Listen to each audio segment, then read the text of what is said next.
你的設備需要維修嗎？我們提供免費診斷，我們上門取件和送件，無需致電或出行。維修前先發送報價，你確認後才繼續。簡單、透明、專業，連結在簡介裏。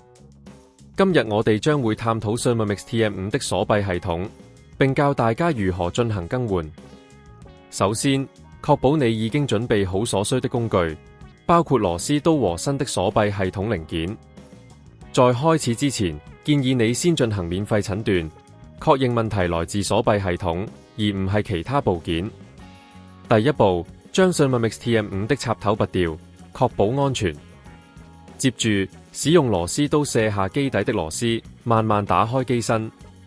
注意，開啟的過程中要小心，不要損壞內部的零件。第二步，檢查舊有的鎖閉系統，看看有冇明顯的磨損或損壞。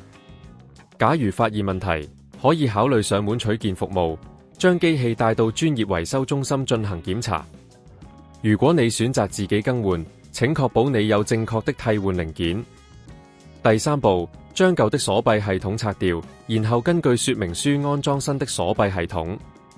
在安裝時，記得要對準所有的連接點，避免安裝不當造成後續問題。安裝完成後，將機身蓋合上，再用螺絲固定好。完成後，進行一次維修前報價，確保所有部件運作正常，沒有任何異常情況。最後，插回電源，測試 Thermomix TM5 的鎖閉系統是否運作正常。如果一切順利，你就完成了這次的更換工作。若果你對操作過程有任何疑問，隨時可以聯絡我們的專業團隊，提供專業諮詢服務。你的設備需要維修嗎？